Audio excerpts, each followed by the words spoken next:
എല്ലാ പ്രിയപ്പെട്ട പ്രേക്ഷകർക്കും ഐക്കൺസ് ഓഫ് ഇന്ത്യയുടെ പുതിയ എപ്പിസോഡിലേക്ക് സ്വാഗതം. ഇന്ന് അതിഥിയായി എത്തിയിരിക്കുന്നത് റോഷിനി എഞ്ചിനീയറിംഗ് ഇൻഡസ്ട്രീസ് എന്ന സ്ഥാപനം നടത്തുന്ന റജു ഡി സാറാണ്. നമുക്ക് സ്വാഗതം ചെയ്യാം.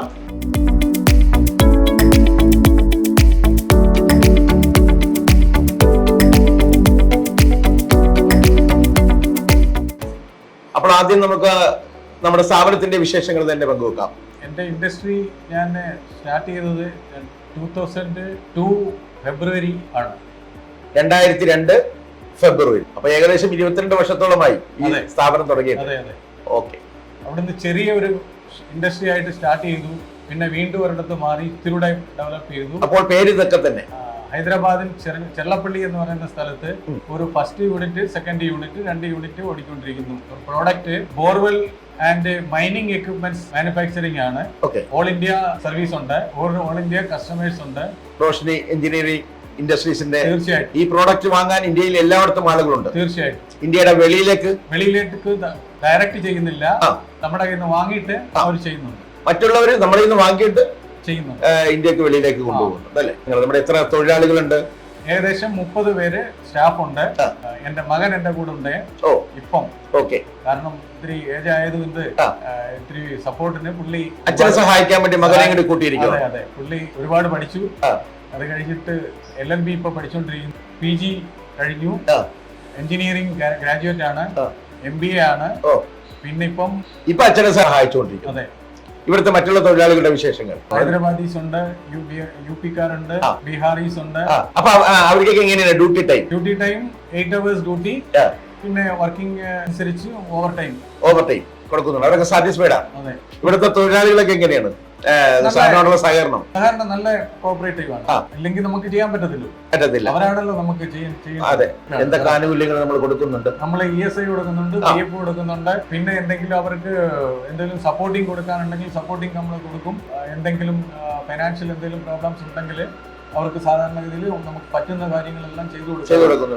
നമ്മൾ ഈ റോഷിനി എഞ്ചിനീയറിംഗ് ഇൻഡസ്ട്രീസിന്റെ പ്രോഡക്റ്റുകൾ ഇന്ത്യയിലെ ഏതൊക്കെ കമ്പനികൾക്ക് കൊടുക്കുന്നുണ്ട് ഇപ്പൊ നിലവിൽ? ഒരുപാട് കമ്പനികളുണ്ട്. 1-2 പേര് പറഞ്ഞോളൂ. കേരളത്തില് ഒരു പ്രാവശ്യം കൊടുത്തു. എന്റെ കാശ് കിട്ടിയില്ലേ? കാശൊക്കെ കിട്ടി. പക്ഷെ ഗവൺമെന്റിന്റെ കുറച്ച് സപ്ലൈ ആയിരുന്നു. എന്റെ ഒരു ട്രേഡർ വാങ്ങിച്ചോണ്ട് പോയി. ഞാൻ ഇവിടുന്ന് സപ്ലൈ ചെയ്തു. നാട്ടിൽ ചെന്നപ്പം തിരുവനന്തപുരത്ത് ചെന്നപ്പോഴേ വണ്ടി അവിടെ പിടിച്ചിട്ടു. അട്ടിമറിക്കാരായിരിക്കും. പിടിച്ചു നിർത്തി കഴിഞ്ഞിട്ട് അൺലോഡ് ചെയ്യാൻ തമ്മിൽ സമ്മതിക്കാതെ. പിന്നെ എന്റെ കൂടെ ജോലി ചെയ്ത ഒരു എക്സർവീസ്മാൻ ഉണ്ടായിരുന്നു തിരുവനന്തപുരത്ത്. പുള്ളിയെ ഞാൻ അപ്രോച്ച് ചെയ്തിട്ട് അൺലോഡ് ചെയ്യിപ്പിക്കേണ്ടെന്ന കാര്യമാണ്. അത് കഴിഞ്ഞിട്ട് കേരളത്തിലോട്ട് ഇല്ലെന്നായി. അത് കഴിഞ്ഞ് ഞാൻ ഇവിടുന്ന് സാധനം ഇപ്പൊ കൊടുക്കുന്നെങ്കിൽ ആരെങ്കിലും വന്ന് നമ്മുടെ അടുത്ത് വാങ്ങിക്കുകയാണെങ്കിൽ അത് വാങ്ങിച്ചോണ്ട് പോകും. ഇനി അപ്പൊ കേരളത്തിൽ ഒഴിച്ചിട്ട് ബാക്കി ഏതൊക്കെ സംസ്ഥാനങ്ങളിലേക്കാണ് കയറ്റിയിടുന്നത്? എല്ലാ സംസ്ഥാനങ്ങളിലും ഇവിടുന്നുണ്ടല്ലേ? എവിടെയാണ് നമ്മുടെ ജനിച്ചു വളർന്ന നാട്? കൊല്ലം ജില്ലയിലെ ശൂരനാട് പ്രസിദ്ധമായ സ്ഥലമാണ്. ഞാൻ 1985 ആർമിയിൽ ജോയിൻ ആയിട്ട് ഏകദേശം ഇന്ത്യയിലെ മിക്കവാറുമുള്ള എല്ലാ ഭാഗങ്ങളിലും സഞ്ചരിച്ചു. ജോലി ചെയ്തിട്ട് ഹൈദരാബാദില് 2001 ഹൈദരാബാദിൽ പോസ്റ്റിംഗ് ആവുകയും അവിടുന്ന് 2002 ഓഗസ്റ്റില് 8-ാം തീയതി എല്ലാം കൃത്യമായിട്ട് ഓർക്കുന്നുണ്ടല്ലോ സർ. ഡേറ്റുകളൊക്കെ കൃത്യമാണ്. നമ്മുടെ ജീവിതത്തിൽ ഉണ്ടാകുന്ന ടേണിംഗ് പോയിന്റുകളൊക്കെ മറക്കുന്നില്ല. എല്ലാ ഡേറ്റും മനസ്സിൽ കുറിച്ചിട്ടിരിക്കുകയാണ്. പിന്നെ ഈ ബിസിനസ് ഒക്കെ വന്നപ്പോൾ കുറച്ചൊക്കെ മറന്നുപോയി. അതുണ്ടാവും. നമ്മള് കുറെ തിരക്കിന്റെ ഇടയാകുമ്പോ ഇച്ചിരിയൊക്കെ മറന്നു പോകും. അപ്പൊ നമ്മള് നാട്ടിലെ ഈ കൊല്ലത്താണ് നമ്മള് സാറ് ജനിച്ചത്. സാറിന്റെ അച്ഛന്റെ പേരെന്താണ്? എന്റെ അച്ഛന്റെ പേര് കെ ഡാനിയൽ.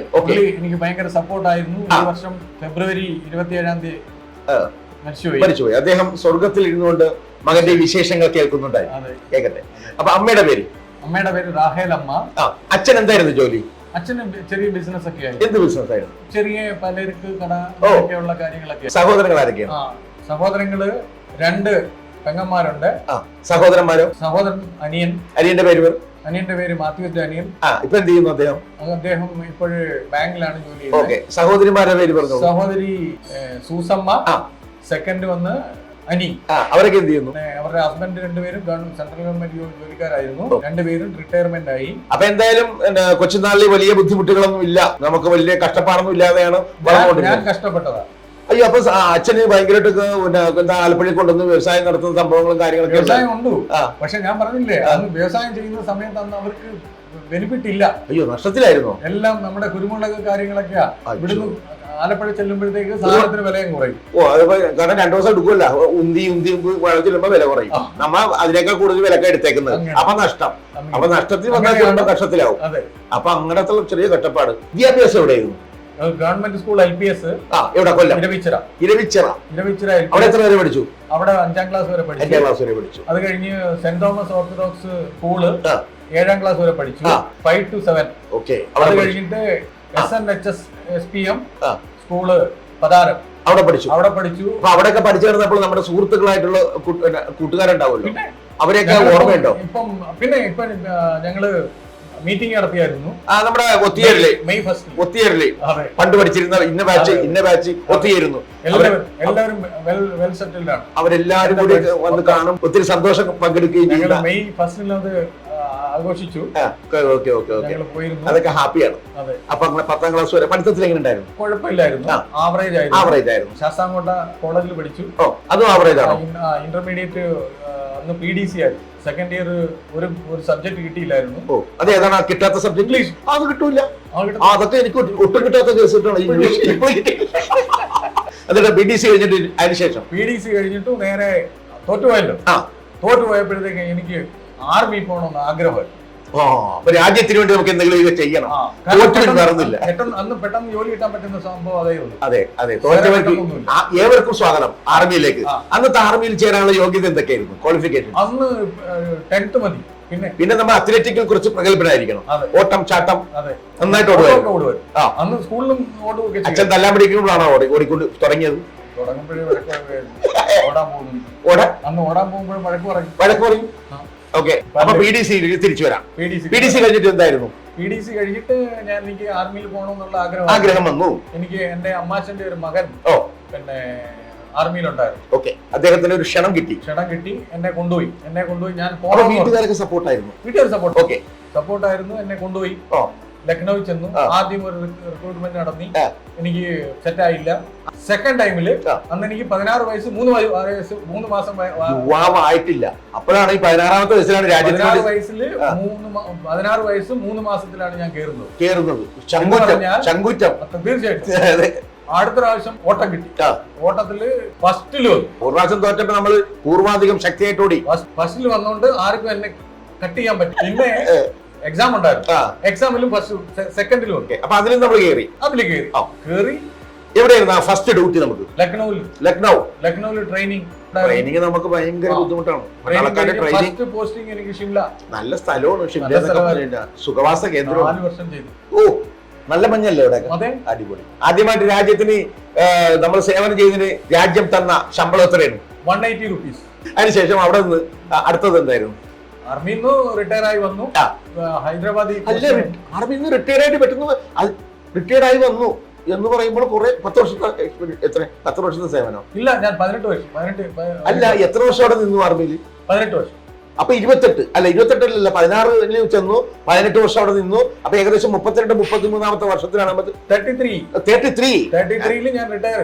അപ്പൊ അതിന്റെ വിവാഹം കഴിഞ്ഞത് സർവീസിൽ 14 years കഴിഞ്ഞിട്ടാണ് ഞാൻ കല്യാണം കഴിച്ചത്. 14 വർഷം സേവനം ചെയ്ത ശേഷമാണ് നമ്മൾ കല്യാണം കഴിക്കുന്നത് അല്ലേ? ആരെയായിരുന്നു കല്യാണം കഴിച്ചത്? മേരി ഓമന. മക്കൾ എത്ര പേരുണ്ട്? മക്കള് 2 പേര്.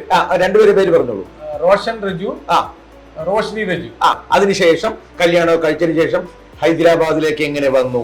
അതാണ് നമുക്കറിയാം. അതെ, ഹൈദരാബാദില് 2001 ആണെന്ന് എനിക്ക് തോന്നുന്നത്. 2001 പോസ്റ്റിംഗ് ആയി ഹൈദരാബാദിൽ വന്നു. ഹൈദരാബാദിൽ വന്നിട്ട് മെഡിക്കൽ ഞങ്ങളുടെ ഫീൽഡ് ആംബുലൻസ് എന്ന് പറയുന്ന ഒരു യൂണിറ്റ് ഉണ്ടായിരുന്നു. ഏതെങ്കിലും പ്രോബ്ലംസ് വരുവാണെങ്കിൽ മുന്നേ നമുക്ക് പോകണം. മെഡിക്കൽ ഫെസിലിറ്റീസ് നമ്മളെ കൊടുക്കേണ്ടത്. അതുകൊണ്ട് ഫീൽഡ് ആംബുലൻസ് എന്ന അതിന്റെ പേര്. ഹോസ്പിറ്റൽ ഓൾറെഡി ഉണ്ട്. മെഡിക്കൽ MH മിലിറ്ററി ഹോസ്പിറ്റൽ വേറെ ഉണ്ട്. അത് സ്റ്റേബിൾ ആയിരിക്കും. ഇത് സ്റ്റേബിൾ അല്ല, നമ്മൾ മൂവിങ് ആവും. ഇതാണ് അതായിരുന്നു നമ്മളിവിടെ ഹൈദരാബാദ് വന്നിട്ട് ആദ്യം ചെയ്തത്. ഹൈദരാബാദ് വന്നു അതിൽ ജോലി ചെയ്തുകൊണ്ടിരുന്നു. ജോലി ചെയ്തിരുന്നതിന് ശേഷം എനിക്ക് പ്രൊമോഷൻ വന്നപ്പോ എനിക്ക് തോന്നി റിട്ടയർമെന്റ് എടുത്താൽ എന്താണ്. പ്രൊമോഷൻ കിട്ടിയത് നല്ല സമയത്ത് തന്നെ. ഈ സ്വരം നന്നായിരിക്കുമ്പോൾ പാട്ട് നിർത്തണം എന്നുള്ള ഒരു വിചാരം പോലെ അല്ലേ? പുതിയതായിട്ട് എന്തെങ്കിലും ചെയ്യാമെന്ന് വിചാരിച്ചു. എന്നിട്ട് എന്റെ ഒരു അളിയൻ ഇവിടെ ഇൻഡസ്ട്രിയലിസ്റ്റ് ആയിരുന്നു. പുള്ളിക്കാരൻ സപ്പോർട്ട് ചെയ്തു. 2 മിഷൻ ഇട്ടിട്ട് സ്റ്റാർട്ട് ചെയ്തു. ആ 2 മിഷനെ കൊണ്ട് ഇങ്ങനെ ഓടിച്ചുകൊണ്ടിരിക്കുക. ഇന്ന് എത്ര മിഷൻ ഉണ്ട്? ഇന്നിപ്പോ ഒരു 10-25 മിഷൻ ഉണ്ട്. 2 മിഷനിൽ നിന്നും 25ഓളം മിഷനിലേക്ക് നമ്മൾ വളർന്നിരിക്കുകയാണ് റോഷ്നി എഞ്ചിനീയറിംഗ് ഇൻഡസ്ട്രീസ്. ഓക്കെ, ഇന്ന് എന്താണ് നമ്മുടെ ആഗ്രഹം?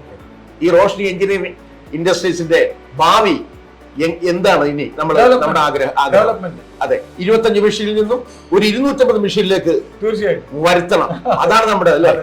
അതിനുവേണ്ടി നമ്മുടെ മോനും നമ്മുടെ സപ്പോർട്ടായിട്ട് കൂടെ. ഓക്കെ, അപ്പോൾ അത് അങ്ങനെ തന്നെ ആയിക്കോട്ടെ. എല്ലാം ഈശ്വരന്റെ കൃപ കൊണ്ട് 25 എന്നുള്ള 250 മെഷീനിലേക്ക് പോകട്ടെ. ഇനി യൂണിറ്റുകൾ ഇനി ഒത്തിരി വരട്ടെ.